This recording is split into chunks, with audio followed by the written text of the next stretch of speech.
he thought he will have the expert from that area, Mr. Kishore Bagri, to take the session. And to moderate the session, we have Archit Lohia, CFA, who is a founder at Career Toppers.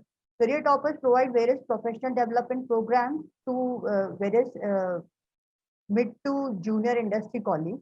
Now, and Archit Lohia is a volunteer with CFA Society, and he is a member of ICA committee as well. Now, without much ado, over to you, Archit. Thanks for the kind introduction, Rajni. As a CFA charter holder and a CFA candidate, you will always look forward at growth-oriented career prospects in the investment management industry and try to upskill yourself to suit the ever job requirements, the ever-changing job requirements.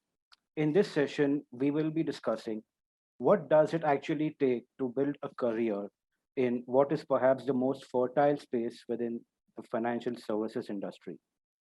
However, it strikes me that whether this space is as fertile as it was or not, has it not been disrupted like most verticals in this sector, or has it? If you remember, on Thursday, we had Rebecca from CFA Institute talk about the future of finance, especially in the post COVID era. It is imperative to understand how data analytics and automation tools are helping fund managers or portfolio managers to provide value added services and in depth analysis of the target industries. Today, investment professionals are building complex algos and providing differentiated services to their sophisticated clients while charging higher fee structures as you move towards structures like AIF funds and PMS funds. Investment teams at wealth management firms are constantly looking to hire finance professionals with proven track records in research and data analytics. To discuss wealth and portfolio management in more detail, let me invite Mr. Kishore Bagri, CFA, and a director at the CFA Society India. Kishore has experience of more than 22 years across multiple industries and functions including 15 years in the capital markets. He has worked across the investment chain, including research, portfolio management, and investment sales. He was with Edelweiss Securities, where he headed the corporate access function. He has also worked with ING Investment Management as Senior Vice President and Portfolio Manager, managing INR 2000 crore worth of AUM, including INR 400 crore worth of offshore assets. During his 8-year stint at ING, he has worked across investment styles such as fundamental, quantitative, etc. He also managed funds and multi-manager portfolios, which were later subsumed in quantitative strategies, which were the focus area of the business. His capital market stint began with Dimensional Securities Private Limited, where he was a research analyst involved in bottom-up equity research across sectors, investment strategies, opportunistic, and event-based trading ideas. Kishore has also worked in various roles and functions, including sales, business development, FMCG, and the telecom industry. He is a CFA charter holder and has completed his MBA. So over to you, Kishore. I'll just urge all the participants to keep posting their queries in the chat box. I will try my best to make this as interactive as possible and take all your questions to Kishore. Thanks. Over to you, Kishore. So very good morning to all of you, and thanks for taking out time and joining for this session. As we are aware, the topic for the session is the various career opportunities in wealth management and portfolio management. Well, to begin with, and at the outset, I would like to start with laying out a broad landscape and a foundation in terms of understanding as to the difference between the wealth management piece and the portfolio management piece. Many a times there is a lot of confusion in the minds of people in terms of what exactly comprises of wealth management and what exactly comprises of portfolio management. And it would be very pertinent and important to understand and clear the air in terms of the differentiation between the two. So I'll use a couple of analogies in terms of creating the niche positioning of each of these functionalities. So I mean, to take an example, let's say a game of sports, for that matter, maybe a football. So coach is like a wealth management function. and the players are like a portfolio management function. What does the coach do in any sporting team, sporting event? For example, a game of football. Devises the strategy, decides the team formation, what is the structure going to be in terms of the team, in the way they are going to play, the formation, the 4-2-2 or the 4-3-3 and those sort of things. When do the team want to attack, when the team wants to defend, so on and so forth. And ultimately the players on the field are the ones who are playing the game and trying to score the goal. Extending this to another analogy, taking the medical profession, let's say as an example, the wealth management function becomes more of a function like a doctor, and the portfolio management functions are more like the medicines. The medicines are the ones which treat you, but the doctor is the one who diagnoses and prescribes the medicine. If I take this analogy a bit further, and the last one, in terms of, let's say, entertainment industry, let's say a movie. So director is like the wealth manager, actors are like the players or the portfolio managers.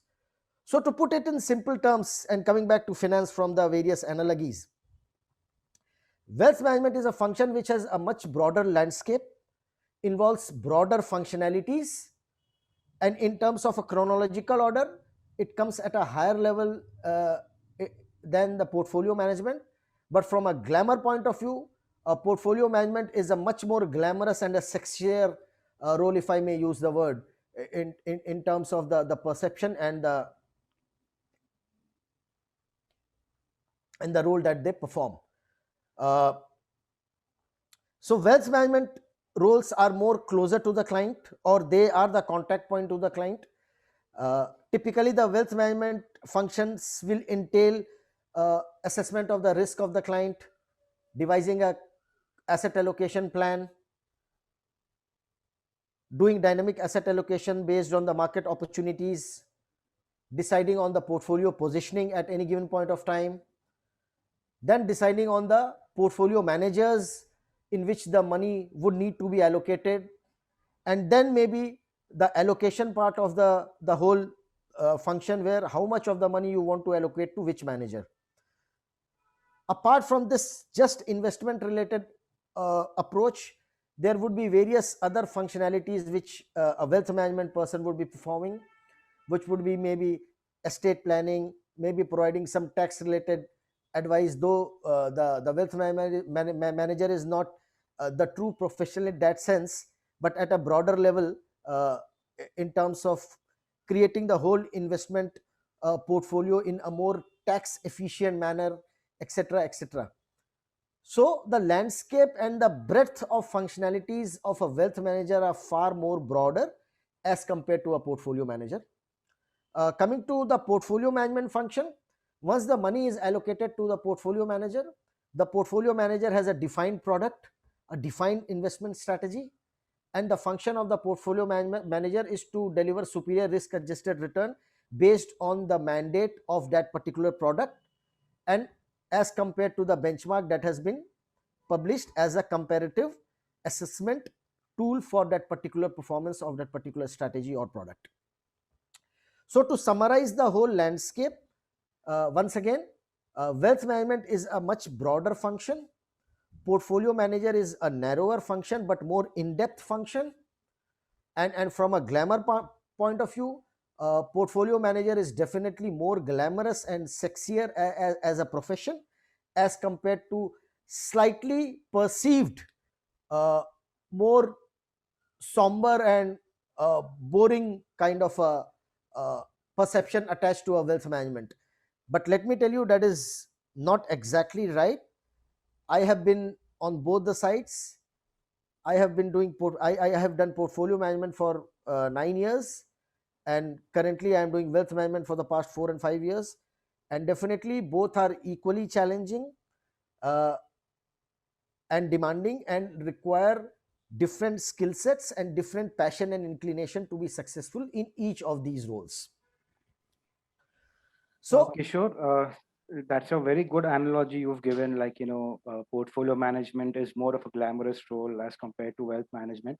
I've just got some questions coming in on portfolio management as well as wealth management. Sure. So obviously the common questions are like, how can a fresher get into wealth management, and same way, how can a fresher get into into a portfolio management? Like, what are Sure. the career aspects?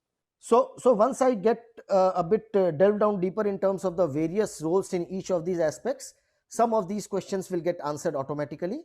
For the remaining, I will try to give directed answers. Sure, thanks. So coming back to, let's say, wealth management, what are the broad areas and the functionalities which are involved in which one can think about making a career? So wealth management would have various functions like sales, research, advisory, obviously operational, compliance, etc., etc., etc.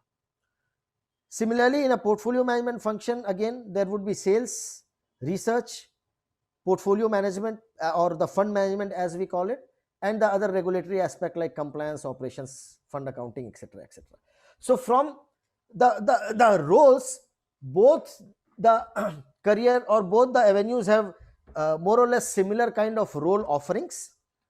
Now the difference lies in the approach of the roles in each of these two career paths. Now in wealth management, the sales would be more oriented towards selling your overall strategy, selling yourself. Of late, there have been a lot of vogue around goal-based investing, financial planning, etc., etc. So the sales function in wealth management roles would typically be geared towards more of overall goal achievement, planning their financial in a more optimized and proper manner, and seeing their goal getting achieved as per the consistent performance of their investments. So the sales role of wealth management involves more of a broad based understanding of various asset classes, overall market opportunities, overall market understanding, and a lot of behavioral and softer aspects of communication, articulation, behavioral, psychological understanding of the client's needs, etc., etc. So the approach to sales in a wealth management would be slightly different from that of a portfolio management.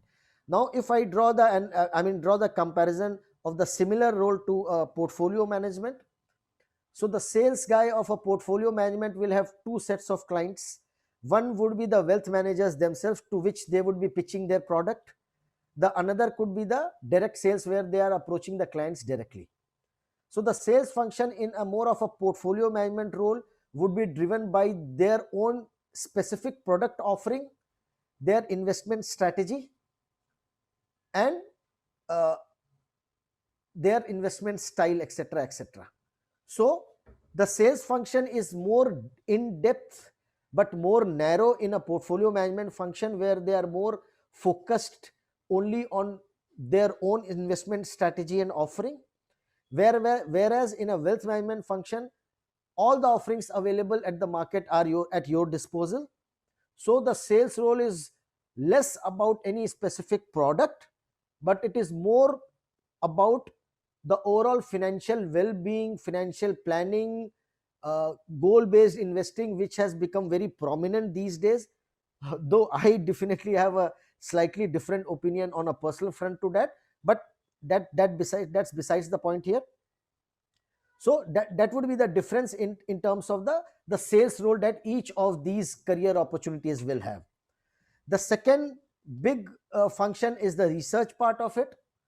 So again, in the wealth management function, the research would be more geared towards the overall market research, macro research, asset class research, and then various manager research.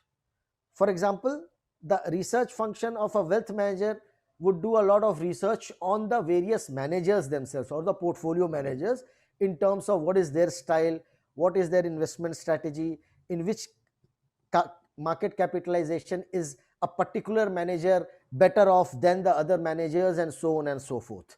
So the research function of a wealth management profile would be different to that of portfolio management. Now again, comparing the research profile in and taking it forward to a portfolio management. So the research analyst of a portfolio management would be more geared towards company specific, stock specific research.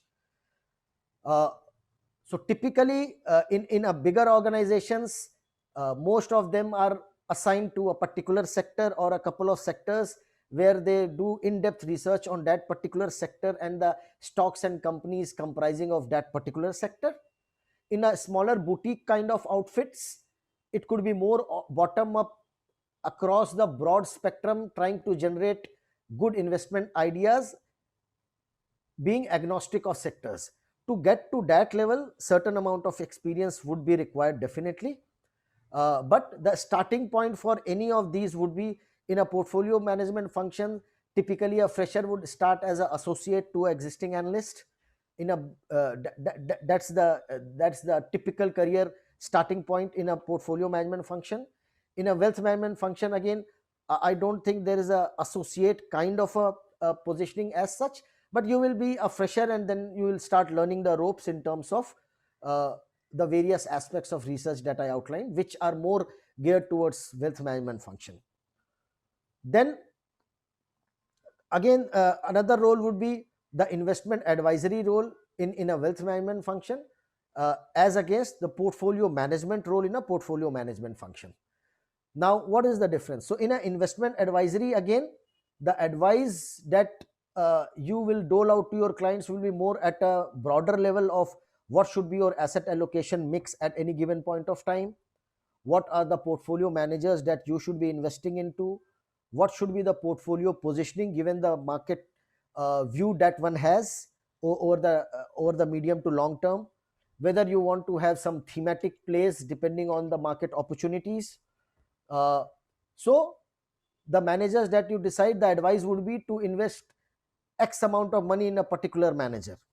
So that would be the investment advisory part of it in a wealth management function. When it comes to the portfolio management function, the portfolio manager has got X amount of money. He or she definitely has a defined investment strategy, be it large cap, mid cap, small cap. That strategy is well defined, along with tying it to the benchmark that the performance will be compared to from a regulatory standpoint, as well as managers also tend to provide additional benchmarks where the comparison can be made in terms of their performance vis-a-vis others in the market and the market itself. So the portfolio management function would comprise of buying the stocks and at what weight. So the portfolio management function is more micro in nature, where they get down, if I go back to my analogy, these are the true players who would be playing on the field, whereas the wealth manager would be coach outside the playing field, pulling the strings, if I can use the analogy in a very, very specific manner.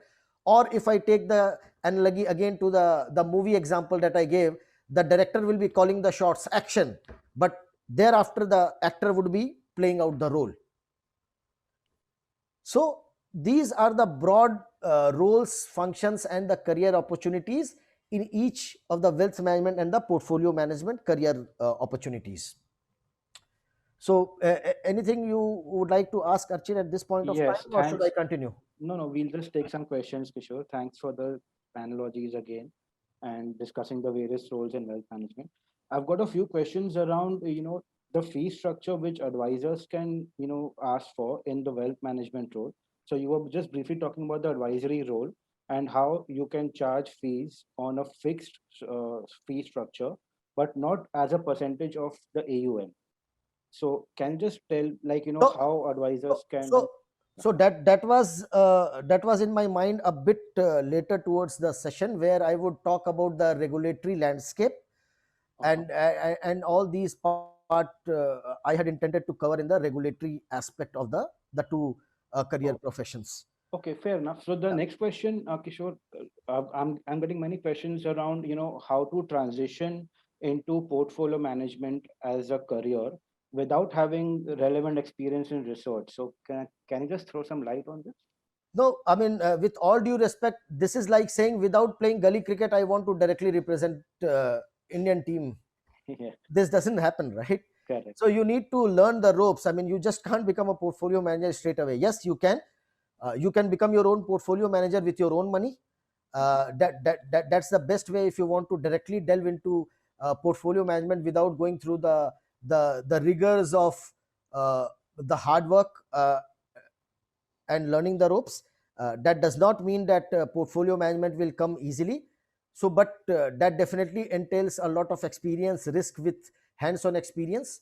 So, one can start with their own money, set up a track record for themselves in terms of define their investment strategy, keep a track of their portfolio positions that they have taken from time to time, build a auditable track record, and then maybe showcase that as your capabilities of portfolio management. That's the only way apart from the normal way of going through the normal rigorous process of the journey. Perfect. And at this stage, I'll just ask one more question. As a CFA level 3 candidate, if I'm working in risk management or stress testing department, Yeah. and I want to shift to private wealth, so how would that happen? Like, how can I do that? Yeah. So very excellent question. I think I missed this part in defining the rules. Risk has become a very important and pertinent part of this whole investment management industry, be it wealth management or portfolio management. Uh, it has taken much more prominence after the 2008 GFC, to be very honest about it. Risk was not considered a very glamorous role pre 2008 era, but post that, risk people have become very powerful. And a very simple way of defining the role is, in the wealth management you can measure the risk in terms of what is the advisor taking in terms of the allocation bets, whether it is exceeding the volatility or the value at risk of any given client's comfort level in terms of the risk that the client is willing to assume, and monitoring the portfolio at a broader level on a day-to-day basis in terms of if any risk parameters are becoming really risky. The same goes for the portfolio management function. The monitoring is the same, but the only difference would be there, the measurement would be more towards the allocation of a particular style, allocation towards a capitalization, allocation towards a theme, allocation towards a particular manager, etc. So broadly speaking, the function remains the same. It is the parameters or the variables that you monitor change from a wealth management function to a portfolio management function. In a portfolio management function, the variables become the stock, the sector limits, the portfolio volatility, etc. In the wealth management function, it is the asset class breaches, the manager exposure, the theme exposure, the capitalization exposure, etc.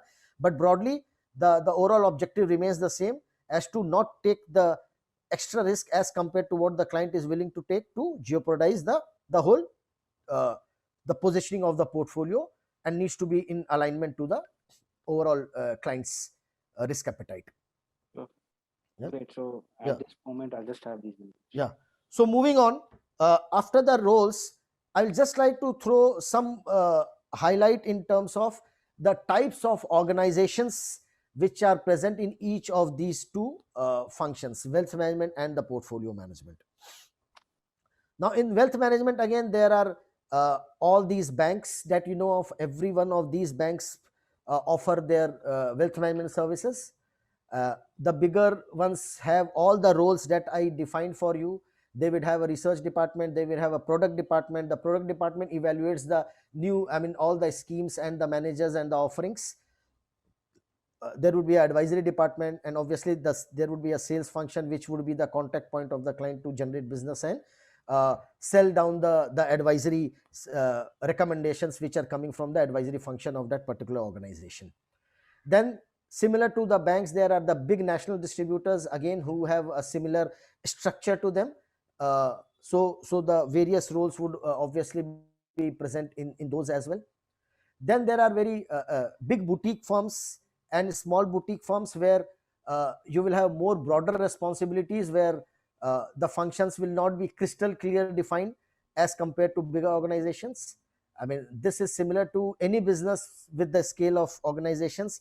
In a smaller business or a smaller scale business, the individuals have more leeway better breadth of responsibilities and accountability. As you are in a bigger organization, you are more specialized in your roles. Then the best part in wealth management is you can start on your own immediately, so which is called IFA, independent financial advisor. So so wealth management is one of the I would say unique business proposition in the whole financial services industry, where without too much of a experience, one can start from day one, uh, for a couple of reasons. One, regulatorily there is not much of an entry barrier, except you need to just take one of the NISM defined mutual fund distribution examination. But for portfolio management, the regulatory requirements are more stringent and more well laid out. So you may not be able to start your own portfolio management just from the start, because there is a certain requisite work X which is a requisite requirement from a regulatory standpoint, etc., etc. So wealth management is a very lucrative industry to become your own entrepreneur, and without much of an entry barrier, and without too much risk to the client as well. And then you can hone your skills over a period of time, learning the various aspects that I laid out. So from a various organization, again to summarize, there would be big banks in wealth management, there would be national distributors, then there would be boutiques, and you can go on your own as well. Another now taking the cue to the portfolio management functions, there are all these big mutual funds again which will have all the roles. And there is very special roles in most of the mutual fund, which is called product function, who are responsible for uh, ideating and coming out with new investment strategies and products. So that is again has become a very good and powerful role in the last 10 to 15 years in most of the portfolio management companies, or the AMCs, asset management companies, as the general lingo goes. And again, obviously, there will be research analysts and associates and all those that I talked about. So mutual funds, then boutique portfolio managers, then there's certain other platforms called the alternative investment funds, etc., etc. So those are more regulatory driven, various platforms or the licenses that the regulator issues. But to be crisp, it is all about understanding that there are big asset management companies, there are boutique asset management companies. Okay, so that's the type of organization.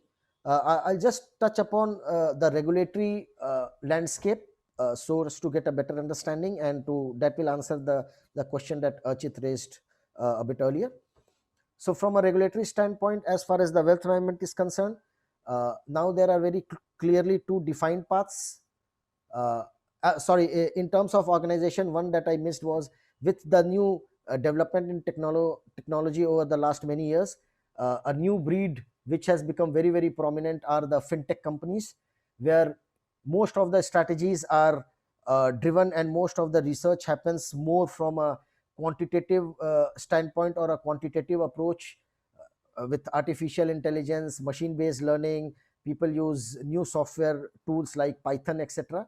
So those who have a mathematical bent of mind and are armed with the fundamental academic knowledge and expertise, having completed your CFA, that could also be one of the very lucrative and new areas that one can venture into, sorry, where one can delve into more quantitative way of doing things, using the advanced technologies, the computational power, the artificial intelligence, and various software tools like Python, etc., which have become very vogue these days.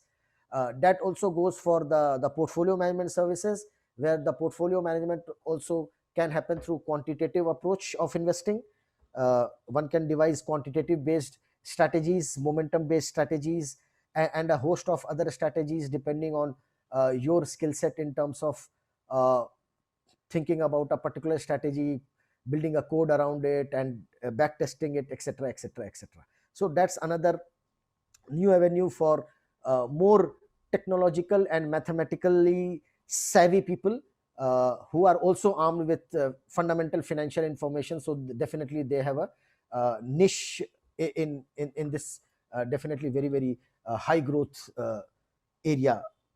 Now, coming to the regulatory landscape, in the wealth management space, the regulatory landscape is such that you have two approaches. One is a distribution approach and one is the advisory approach. In the distribution approach, you get paid by the investment that you make into the any of the product offerings available in the market. You can't charge a client, and India is I would say, one of the countries where the regulatory standards and the transparency, I think, is unbeatable. So the client is aware of each and everything, the amount that you are being paid, and everything is very, very transparent. The client knows everything, so that's very good ethical part of it. So that's the distribution mode of it. The another one is called the RIA, which is the Registered Investment Advisor. That has come in play about 5 to 6 years, but couple of years back the final regulation came, and there is now crystal clarity as to the do's and don'ts. If you go into RIA mode, uh, the fee structure is well defined. 2.25% fee is the maximum that you can charge to the client. You have to take fees directly from the client. So the RIA mode uh, creates the perception of a totally unbiased approach. There is a common phrase saying that Caesar's wife needs to be beyond suspicion. So in a RIA mode, since you have zero vested interest at all, so it's much more transparent, much more aligned to the client's interest. The only challenge I would think here is because of the legacy of the mindsets of human and the psychological being that we are all, none of us have been used to paying for investment advisory services. So that could be a initial challenge. But as you establish your credentials, your skill, and the trust, that would be forthcoming. As it is, the regulator is trying very, very hard, and the regulator's focus is to drive the business more towards advisory, where it is more aligned to the client's interest and totally transparent in nature. So that's the regulatory aspect in terms of the wealth management. So, In, Kishore, I'll just take some questions. yeah, Very just let interesting. me just let me complete Sure, sure, sure. the regulatory part of the portfolio management itself. Sure, sure. Again, from a regulatory point of portfolio management, there are three kind of licenses that the regulator issues. One is the mutual fund license, one is the PMS license, and one is the AIF license. Apart from this, there is a RIA license again, and there is a research analyst license where people can provide stock level recommendation. So the difference is, in the mutual fund platform, PMS platform, and the AIF platform, the client pays the money into the product, and the management happens at the product level, where the money is in custody of the portfolio manager on behalf of the client. In the RIA mode, or in the research analyst mode, or in the advisory mode, it is again, you are giving a portfolio of your recommendation with stock A X% and stock B Y%, etc., etc. But the custody, the execution, and all the aspects lies with the customer to do that. So there are various modes. So uh, for an individual, opening a mutual fund may not be as easy. For someone who does not have the requisite work X, or the net worth, or the setup and the compliance requirement, or the scale of business to justify that, one can definitely start with a RIA mode or a research analyst mode to uh, establish your credentials and your skill sets of managing a equity based portfolio, for example, through recommendatory route, rather than having the custody of the money in your product and managing it. So essentially, there is not much of a difference here. The only difference is the execution lies in the recommendatory approach at the hands of the client, whereas when the money is at you, the execution and everything is your responsibility as well. Yeah, Archit, you can go ahead. Uh, Thanks, Kishore. Again, it's very interesting to hear about so many kinds of structures for managing money. One very interesting question I've got is like, if you are registering as a financial advisor with SEBI, then how do you try to break even your cost of capital, given you need to comply with so many SEBI regulations, the cost of the regulation, and also at the same time you need to comply with the CFA standards of ethics also. Yeah.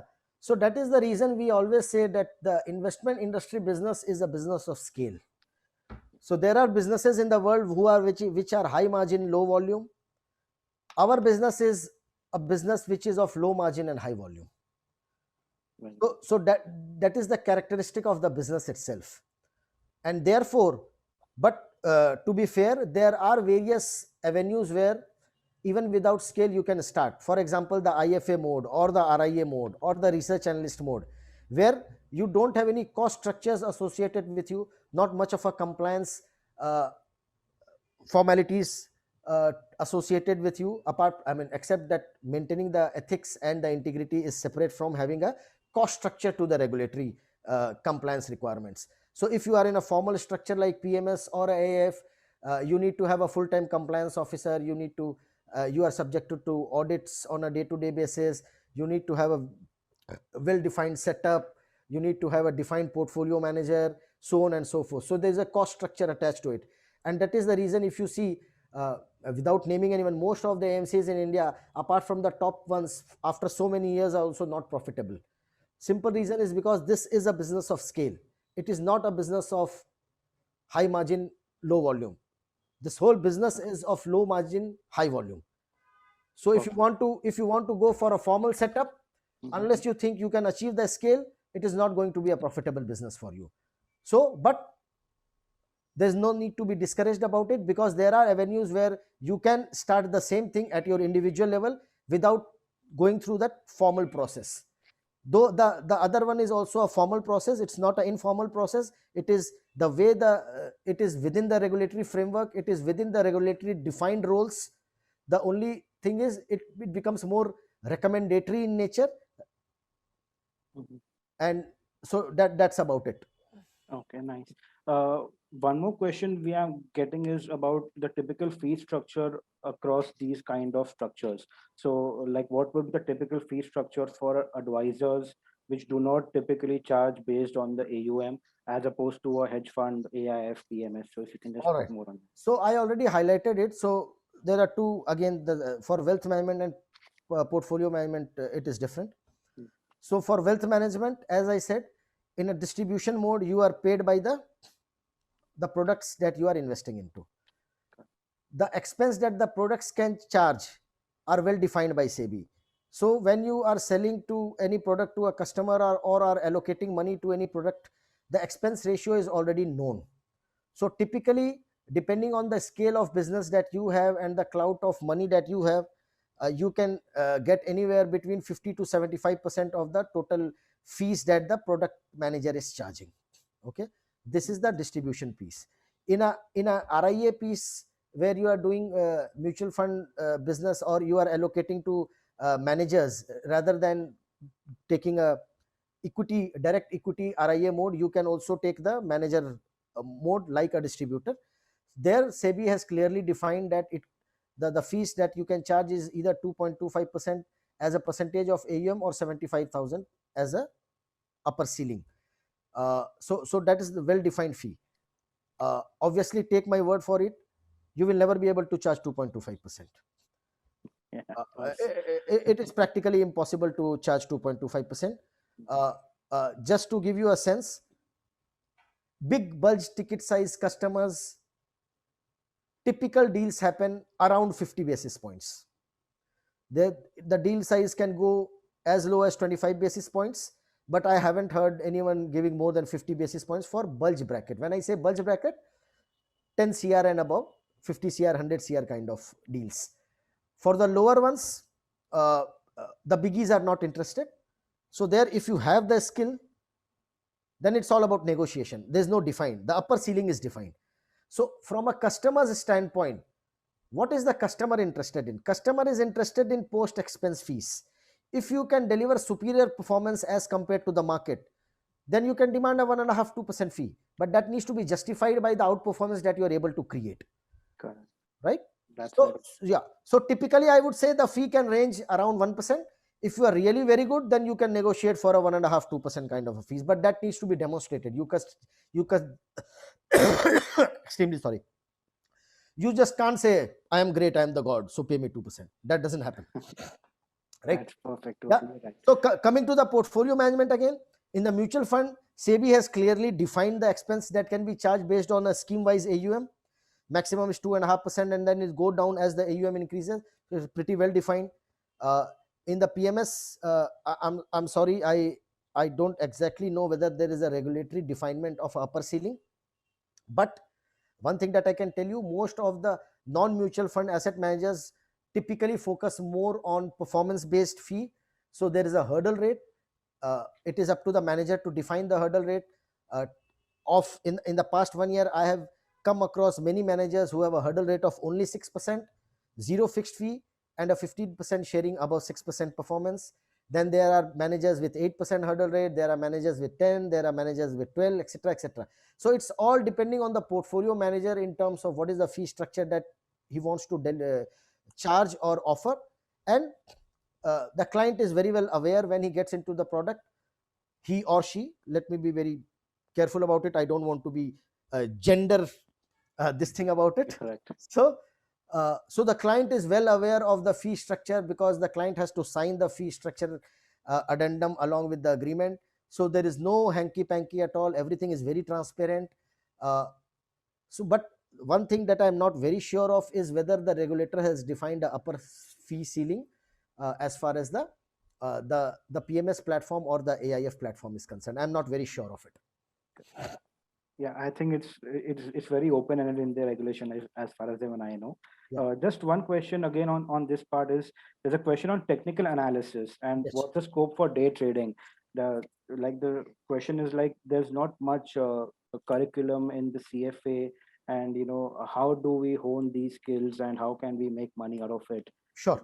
So how can So there are a lot of courses which there are a lot of technical analysis courses out there in the market. So you can obviously enroll in any of the good ones.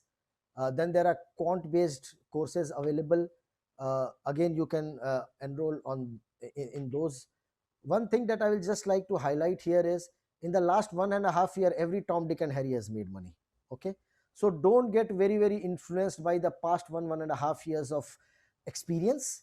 The retail volumes are at an all-time high, not just in India, but the global level. The likes of Reddit and all those things have created havoc in the marketplace. So there's a lot of speculation activity also going on. But yes, there is nothing wrong about being a trader. The only thing that I would advise is learn the ropes, be very, very practical in terms of risk management, behavioral aspect, because trading is something where you need to have better risk management as compared to investing. Because if you lose your shirt, you become naked. There's nothing else to salvage there. So that's very true. So trading can make you, the ROI in trading can be much higher, definitely. But it also comes with you needing to have very, very significantly higher skill set, not only technical but also behavioral, because trading is a lot about sentiment, behavioral and temperament, because it is a very, very short term tactical game and things change very rapidly, and hence it requires a very, very different mindset. In the last 25 years, most of the trading opportunities that I have done, I have lost money. So I have realized that I don't have that mindset, temperament for the trading kind of game. So one needs to be very, very clear in that, because the mindset required in both the two are very different. It can be very rewarding, but it can be very damaging if you get it wrong. But yes, I mean, if you want to approach that, a couple of things that I can definitely share is, you need what we call screen sense. The way the screen and the stocks and the market is moving, you need to have that inbuilt subconscious trait to get a sense of what is happening. Obviously, you can hone your technical skills by doing some good technical analysis courses, and obviously having some fundamental information, macro and top-down information or analysis capabilities definitely helps in terms of gauging the overall sentiment and the direction of the market, which will essentially help you in generating better ideas for yourself. Great. Just last question before we move on, Kishore. you were talking about IFAs and RIAs. So what are the broad regulatory requirements to get registered as a investment advisor? Yeah, so as I said, IFA has hardly any entry barrier. It is a very low hanging fruit.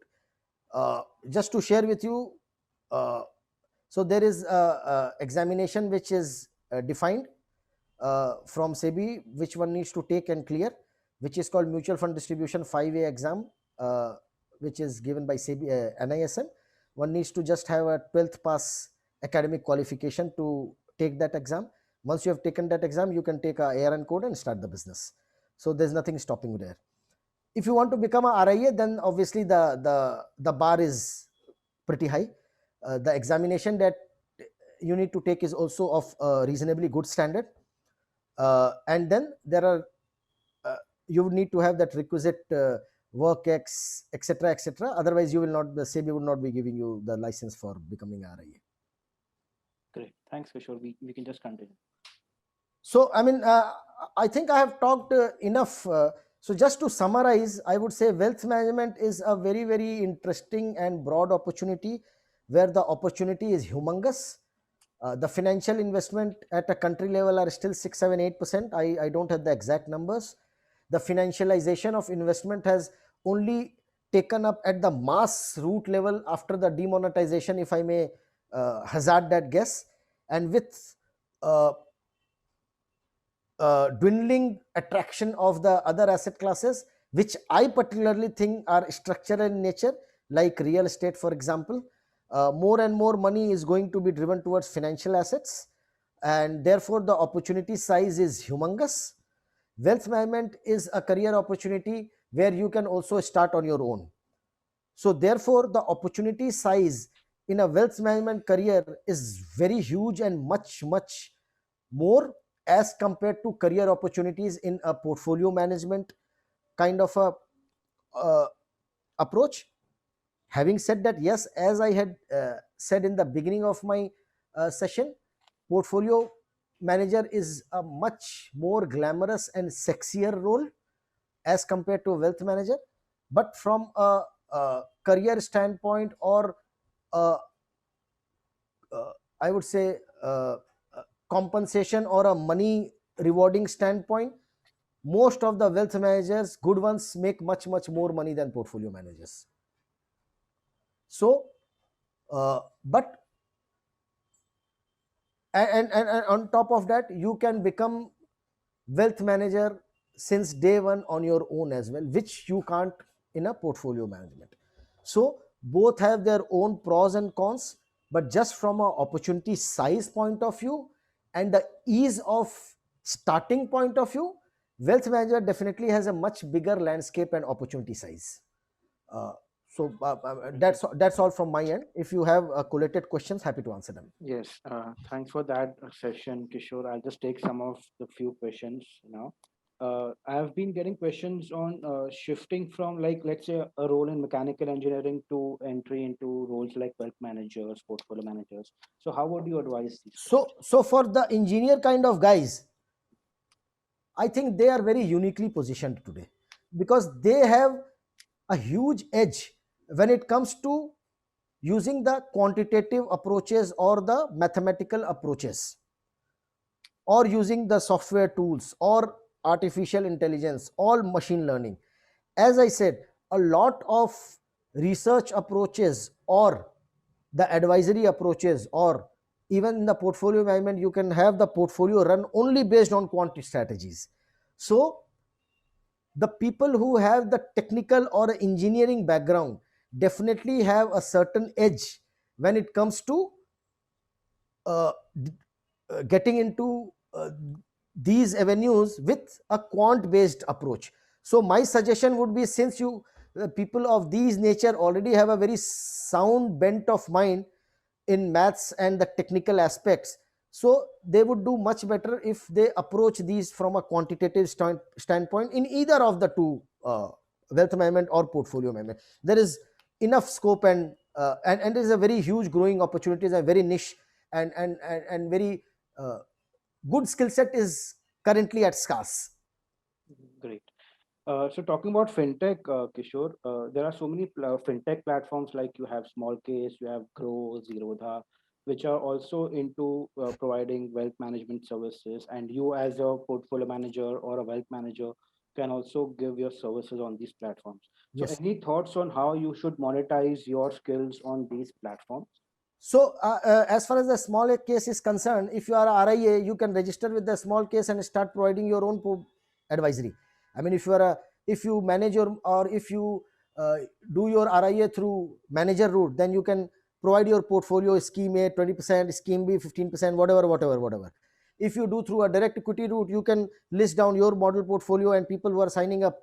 So all these are making it much more easier for individuals to start on their own, whereby you don't have to worry about the technology, whereby you don't have to worry about operations, whereby you don't have to worry about the fee calculations, you may not have to even worry about the sales and marketing, anything. You just need to be investment focused.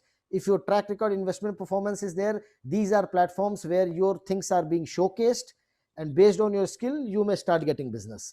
So the more and more technology and these platforms come up, the better it becomes for individuals who definitely exhibit that exemplary skill. If you have the skill where you can generate better performance, business will surely come to you without you uh, digressing your focus from investment to sales and marketing and doing all the 100 other things. Nice. That's a great thought, Kishore. I've got a very interesting question. You're just mentioning that, the last 1.5 years have been very rewarding in the stock markets. So I've got a question saying that, let's say a client comes to you and, he's been investing with you for the last 1.5 years, Yeah. and he's still willing to take the risk and put some more money in the stock market at such a high level where the indexes are at almost all-time high. Sure. So what would be your advice to you? Like what would be your advice to the client? Like, would you be Sure. like taking more money to Understood. invest in the market? So I have a very radically different approach to what most of the people doing this business in the market. I never sell the market, I never sell the product, I never sell the strategy, I only sell myself. Okay. Mm. So from a client perspective, it is not about what is the market level, whether it is the right time to invest or wrong time to invest. There is no right or wrong time. No one knows in the world, right? So we are not into trading business where if I buy the stock today, I have to sell at 2% higher tomorrow, right? So ultimately it boils down to 3-4 fundamental steps. What is your core risk appetite? What should be your broad asset allocation? Given today's market situation, whether we need to be slightly conservatively positioned as compared to your broad core asset allocation, and then based on the what should be the portfolio positioning given at this particular point of time, and what are the managers that we need to invest into, right? So it is not about what has been the last 1.5 year return. No return is sustainable, no return is guaranteed, no return is ascertained, right? So anyone just coming looking at 1.5 year return, I don't take those clients, because performance is not what I sell. It is the discipline, the temperament, the skill which I sell over a longer term period. Given the risk free rate that we have in the country, if you add a 5% risk premium to it, which have been the case historically, you get a broad ballpark number of the return expectation from equity markets. uh, any clients coming, that should be the, again, that is not guaranteed, there is no assurance, but if you want to give a general sense of what one can expect, that is the broad expectation. And based on your skill of doing some asset allocation tells and better portfolio positioning and better manager selection, etc., you can endeavor to do add on some part of performance on top of what the market can deliver. So a client coming today or a client coming 1.5 year back doesn't make any difference to me, because I don't sell what has happened in the last 1 year, 1 month, or 1 day. Perfect. That's a very interesting thought, Kishore. Just I'll take last two questions. I'm getting a question, like you just mentioned, that engineering students are at an advantage because they can use their quantitative skills Yes. and perform some analysis. So what about commerce background students? Like, how can they overcome the fear of the technological learning? This is the case with every one of us actually. I Okay. mean, the way the technology is changing, I mean, imagine 1.5 year back, no one of us has used Zoom, right? Correct. So, as we say, life is a continuous learning process, and we are in a technological era. Things will change at a very rapid pace, at an exponential pace. So, it is not just about the investment field, it is about our life. If we are not able to keep pace with the changing times and learn new things, then we will become outdated, as simple as that, right? So it's not about fear of any particular commerce space student, uh, of the technological fear. In every aspect of our life we use technology.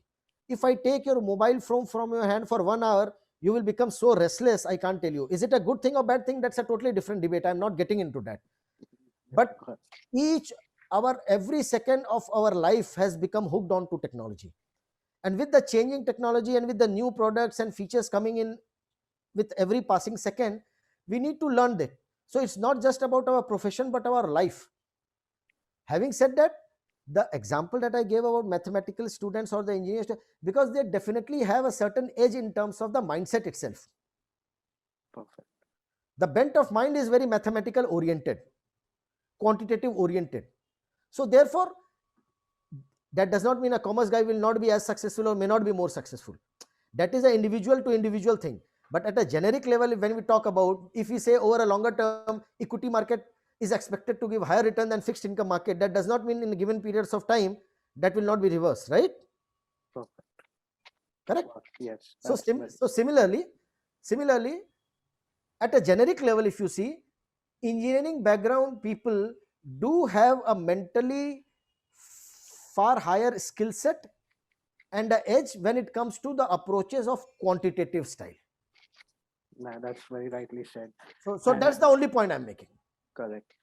So they would be much better off instead of focusing too much of fundamental, because quant has become a very big thing, huge opportunity, low scarce resources at this point of time.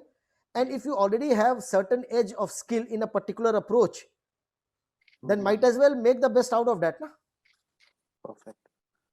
And last question again, it's just on the certification courses. Like, which ones would you recommend for a student to get a specific knowledge or a specialization in the wealth management domain? Whether it can be risk management, it can be quants, it can be analysis. So I think a broad foundation is very well covered in our CFA curriculum. Okay. So once one is CFA, there is no technical or domain course which one needs to do to get any added this thing. Only couple of things one can do is have some exposure to the legal aspects, because when you are into wealth management, a lot of estate planning and legal aspects can also come into play. And the local laws and the regulation and the taxation aspect of which CFA is more investment oriented, generic curriculum, and does not focus on country by country laws and regulation and taxation aspects. So those can be kind of focused on to get a hang of the local situation and the making oneself more aware about the nitty gritties of the legal aspects of various things. Perfect. And that's very well said. That's what even we try to tell our students. I think we are done over here. Thanks for an engaging session, Kishore. I'm sure all the questions are answered of the students. Back to you, Rajni.